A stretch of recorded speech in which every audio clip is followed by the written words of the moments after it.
Okay.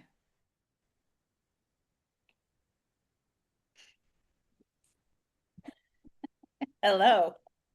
Hello, and welcome to this week's episode of the Minimalist Educator podcast. How are you, Tammy? I'm doing well, Christine. I feel like we haven't seen each other for too long or something. So it's nice to get on the Zoom and discuss a different topic today, which I'm kind of Absolutely. excited about, actually. Yeah, I think it'll Yeah. be an interesting one for sure. Yeah. Do you want to kick us off with our topic? I feel like it could be a tough one for our listeners because you know, our lives are filled with things all the time. And we're kind of talking about Absolutely. the opposite. Yeah. Yeah, so I think it could be an interesting one for us to talk about Hmm. too.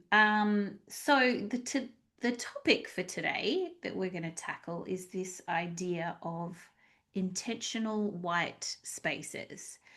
And when I Yeah. say white spaces, it's really more a blank space, an empty space, rather Yeah. than, a color or an absence of Yeah. color. Yeah. So that could be literal physical blank space Hmm. in a room, in a classroom, in a home, on a bulletin board, any sort of deliberately left empty space.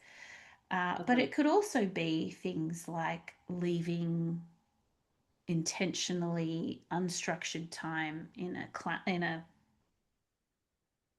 I? Calendar. Thank you. That's what I was Yes. trying to say. I was like, what am I trying to say? In your calendar, deliberately Yeah. unstructured time in your calendar. It Hmm. could also be, when we're planning for a professional development day, Hmm. intentionally leaving some time free in that day and not filling every minute of it for teachers.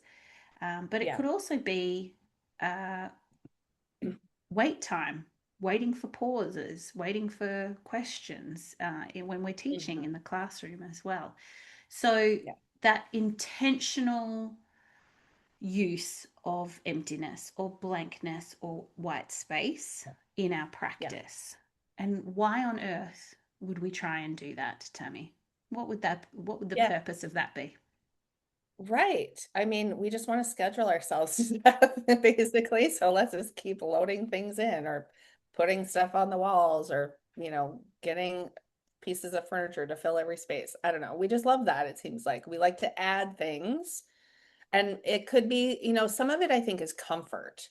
So we just kind of feel comforted by like seeing something on the wall or, there's a blanket on a chair over there. And so it looks cozy. So there's those kinds of elements, I think. And so when there's the absence of those things, it feels bare or like something's missing. Mm-hmm. And so just even when we were just planning for this show, um, just there are so many white spaces that we can navigate better, I think. And so maybe let's start with calendars, right? Mm-hmm. Because we were talking earlier about just like the busyness. This is coming out end of school year for many people, end of May and or later May.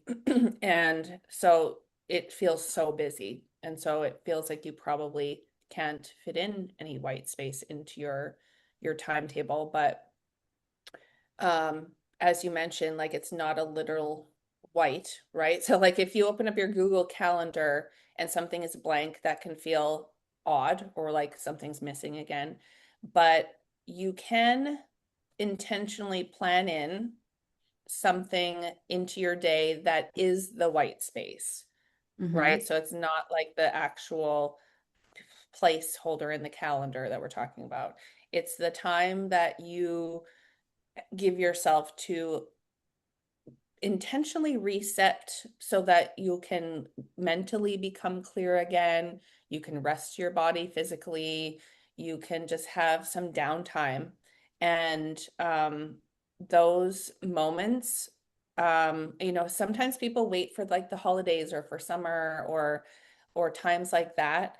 But we have to be strategic about when we put the white spaces in all year long because there are definitely certain points in the year where we just are just so much more tired than others. And I feel like Hmm. we're kind of in that time right now, or sort of coming out of it, especially if you experience a seasonal change with spring. We just like allergies can make us tired. We're just tired because we've been going.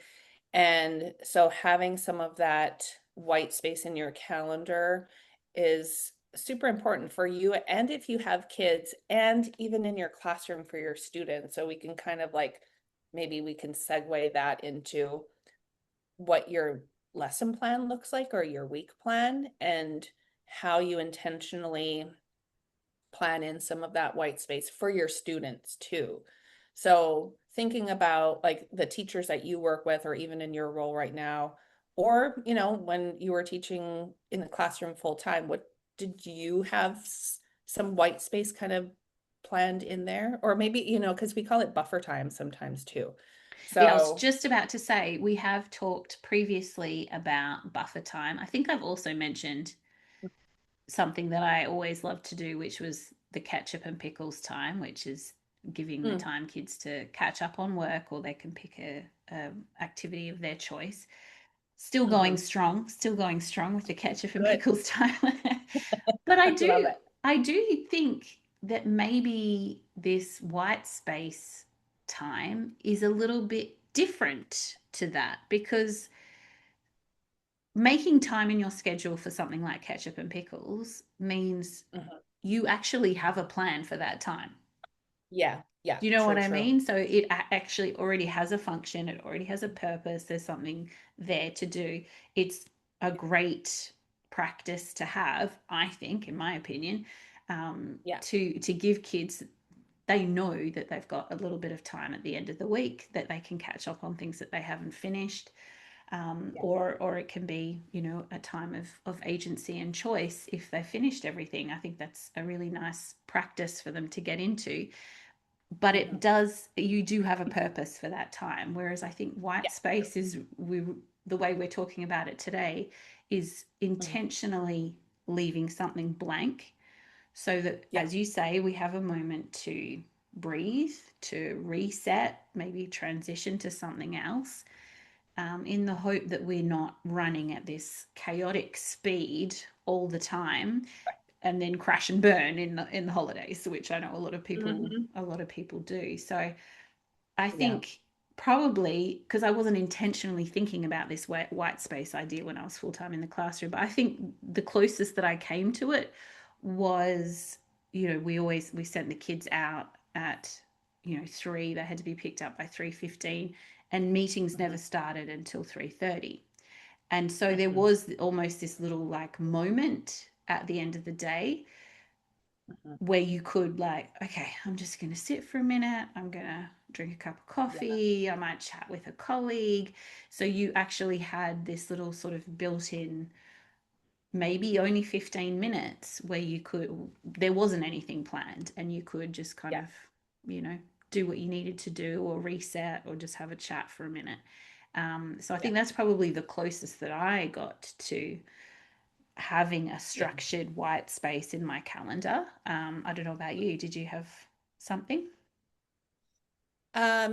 I would say that, I mean, this is kind of almost a cop out, but like lunch, like the lunch block, right? When you're supposed to eat lunch, but I do remember, especially, well, in New York when I taught with my co-teacher there, we intentionally would leave the building a lot of days to like go get something to eat and come back with it, so that I mean, that's kind of white space, but it was, sort of forced at the same time. But it gave us a chance to just like be out of the classroom and the building for, 10 or 15 minutes to just let the morning go, decompress a little bit, have something visually different to look at.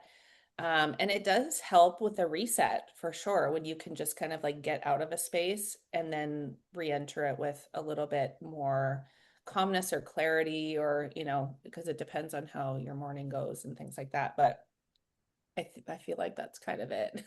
Yeah, Like, and I mean, like I see what you're saying that people could go, oh, that's a cop out. Of course, you have a lunch break, but I yeah. think really this is the reality that we're talking about for teachers. Like Yeah. we don't have full autonomy over our day, out of our schedules. Even if we had a planning block and we said, oh, I'm not going to plan anything, we don't know what's going to happen in that planning block and we may Right. not get that time. So it Yeah. is little things like I'm going to use my lunch break intentionally to leave the Yeah. building and breathe. I am going to take the 15 minutes before my meeting just to sit and chat with Uh-huh. someone. So I think not so much a cop out, but just the realities of Yeah. working in a school and the pace that a school goes in. Yeah. Yeah. It's pretty mind blowing. Um, Thinking too about, I'm sort of thinking about that space now, like the white space in a physical space. Mm-hmm. Um,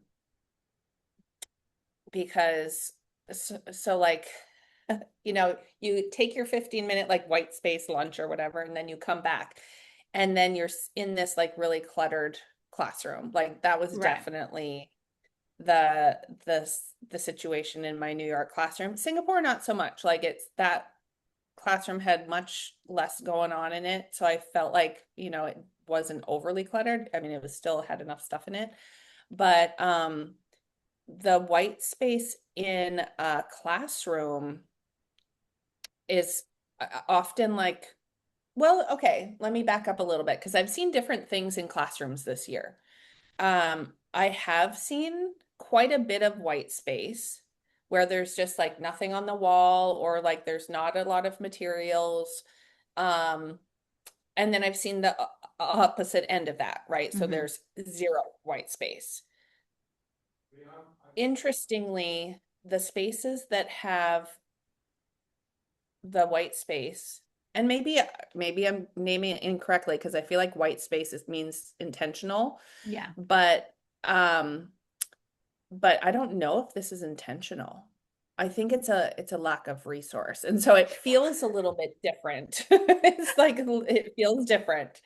But when I go into spaces and I've seen classrooms, and like we often share in workshops like pictures of like Nicole's old classroom. I often show that one to people at her school in Singapore. And I took a picture of another teacher's classroom this year that I worked with because I'm like, it's very intentionally designed so that there are certain spaces where it's like it's just very clear what the purpose of an area is for, and there's just not much there. Like it's just kind of the intentional, like this is what you need in this space. You just need a pillow, and here the books are on the shelf. And so it's not empty, but it's super simple, Mm-hmm. and so there's not like a bunch of other things in those areas. And so I feel like you can tell the difference between like that intentionally designed white space. Like we're going to leave this area kind of clear because this is going to be a thinking corner. And this is where you can come to, like, if you need to focus on whatever you're doing, you can come over here and there's no distractions, versus we don't have anything to put in this Anything. space, right? Yeah. Like very different. Yes. And it's funny because I'm just like really, that's really sinking into me right now. But the when you can have that um no, I don't know if autonomy is the right word, but when you have that kind of freedom to think about your space like that, where you're like, I'm not going to put too much in this space at the start of my year, let's say, because I do want my kids to feel like it's their space. Mm-hmm. And so at the beginning of a year, like we don't have to put everything up, Mm-hmm. right? Like the walls don't have to be full. It doesn't have to be fully figured out. We can intentionally leave some spaces blank because we want the kids to see themselves in the room. But that feels weird for for many teachers. Would you agree with that? Yes, I've definitely come across a lot of teachers over the years who feel like, yeah, they have to have this bright, colorful, already prepped room before the kids start on day one. Mhm. They feel like that's showing the kids that they're welcome and they're invited and, come on in, this is a friendly place to be. Mhm. Which I can kind of see where that viewpoint is coming Sure. from. I've Yeah. always been a bit like you and leaned on the like, let's build this together. And yeah, you might make an effort to do it quite quickly. Like if you putting something up with the kids' faces, you're going to want to take those photos on the first day and have it up as Right. quickly as you can. But Mhm. I don't think I've never felt the urge to have it before I've even met the kids. I have to say, I Yeah. think I think we're in another sort of similarly not lacking resources way, but we, because of fire hazard rules at our Yeah. school, we're not allowed to have a whole bunch of stuff on the walls or hanging off the roof. And so we have a lot of white spaces, but again, is it intentional? Not really. But Right. I think we're benefiting from a little bit of a calmer environment because of the fire hazard rules. So it's kind of Yeah. interesting. Yeah, for sure. And maybe that's helpful though, right? Because then teachers don't also feel the pressure to like have a fully decorated space and, because things are fire hazards. And again, like you had mentioned this before, we're not saying like your walls have to be white, right? No. We're not saying absence of color. We're just saying that there's like an intentional blank space. It could be pink or blue or green or whatever, but there's just nothing there to occupy the space because Mm-hmm. there doesn't need to be anything there. Which yeah, I mean that also happens at home, right? In a lot of our homes, we just feel a little bit more comfortable when there's more things in a space because it can help with just helping us feel more at home or cozy or something like that.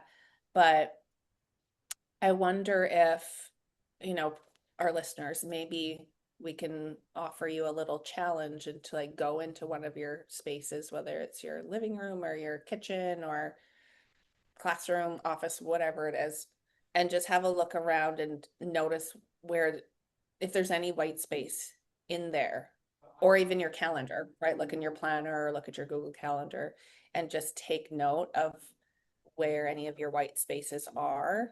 And if there are none, what would it feel like maybe to like make a white space in one of those Mm-hmm. spots?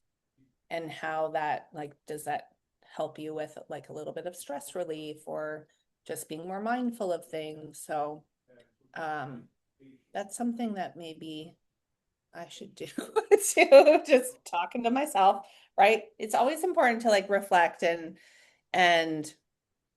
evaluate and audit. Like we love an audit. And so like just have a look around and like what's the purpose of this? Did I think about putting that there with intention or Mm-hmm. those kinds of things. And so um okay, so I'm going to pose this question to you. Oh, uh-oh. Is there a spot in your life right now where you can do a quick little audit and for a white space? Well, there's something that I have been working on, which could be counted as white space. I have mentioned to you Okay. this to you off podcast Mhm. before. Mhm. But I traditionally have had an issue with my free time because I Mhm. feel like I've got to be productive. I've got to get the things done, whether it's, Yeah. reading my book or working on the podcast or Yeah. things around the house. It feels like this endless to do list. And Yeah. so I have been trying to work on scheduling in a chunk of time on the weekends of like, I'm not planning anything. I'm not doing a to do list. I'm just leaving it a little bit Mhm. blank and just see what I feel like doing when that time comes. Yes. Um, and I started with a whole entire day, and whew, that was a struggle, Tammy. That Yeah. was a struggle. But I'm finding like just like a block, like an afternoon or a few hours in the morning or something. Okay. Yeah. It feels great, I have to say. Good. Yeah. Yeah, that's a good point to make. Like you don't have to go for the gold, No, right? Whole day of nothing because because that it, in itself can feel overwhelming. yeah, it made the day after super overwhelming because then I was like, I've got a whole Yeah. weekend's worth of tasks to do in one day. So yeah, that was a bit of a challenge, but maybe I can work up to it. I don't know. Yeah, no, that's a good point to make, just the chunk of time. And yeah, I that's something I've been trying to do similarly, um, especially in this last couple of weeks because I have a my mornings have been very heavy with the Zooms and stuff like that. But then so like I'll start at like 6 a.m., but then, in being in this early time zone, I feel like I should continue to keep working until like 6 p.m. or 7 p.m. on like other tasks. And I'm like, no, I don't need to make myself have a 12-hour day. Like No. that's not what I need to be doing. Like I did the important things during those, first 7 hours of the day till like 1 o'clock.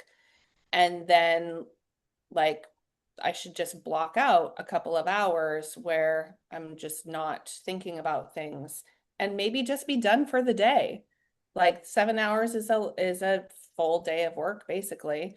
Um, and so yeah, I've been trying to be very mindful about that, especially at this time of the year where everything does feel like super rushed Mm-hmm. and urgent when it shouldn't feel that way. Mm-hmm. So, um, yeah, that intentional time use later in the day. I'm just trying to like, nope, laptop is closed. It's going over there. Phone is over there. Just chill for a bit. TV's not on or anything. Just sit, look at the blue sky, blue water, whatever. Like just Yep. clear the mind a little bit. And then if I feel like, you know, watching something or reading something, then I'll do that or go for a Mm-hmm. walk or whatever.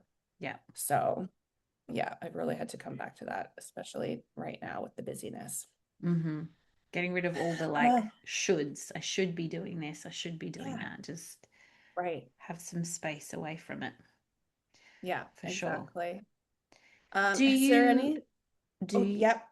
do you Hmm. have a pair down pointer for us today, do you think? Oh, shoot. I think I'll go back to my point about the audit. Informal, quick little evaluation of your calendar or your planner or a space or something, just to see if there is any white space and just kind of think about that. Like, okay, there's no white space in my office physically, so nope, take out should. I can think about how can I create a little bit of breathing room in the physical space for me while I work. So something like that, I think, Mm-hmm. is a good place to start. How about you? What you thinking? Well, I think I would go back to something I mentioned very briefly at the beginning, but we didn't have a chance to expand on it. But that idea of the white space when you're having like a class discussion, because I know Mm-hmm. a lot of teachers feel like they need to talk a lot. They're not comfortable with the wait time after they pose a question, things like that. But I think intentionally saying, I'm going to pose my question and I'm just going to leave space and see what happens, I think is super helpful for yourself. So you're not Mm-hmm. working so hard, but it's Yes. also helpful for your kiddos as well to have that time to process and prepare an answer and work up the courage to put their hand up or whatever the case might be. But Yeah. also just to like let those discussions flow a little bit more without Mhm. you feeling like I've got to go, I've got to go, I've got to get this moving, you know? So I think that would be my pair Yeah. down pointer. I like that. I'm glad you came back to that. Because that's something I'm going to be practicing in the next couple of weeks a lot with a group of teachers. So I'm really working it on the wait time, which I have been for a long time. But in this particular case, I really gotta dial it down and stop with my layered questions and leave the space open for people to respond and Oh, and think. Tammy does love a So double slash triple pronged question. I sure do. I do. I mean, I recognize it and I know it's happening, but Still needs to yes. Well, happen. thank you. Yeah, exactly. Thank you for this conversation, Christine. I think it's going to be helpful for our listeners, and it was definitely helpful for me too, because I have some things to think about. Me as well. All right. Thank you, Tammy.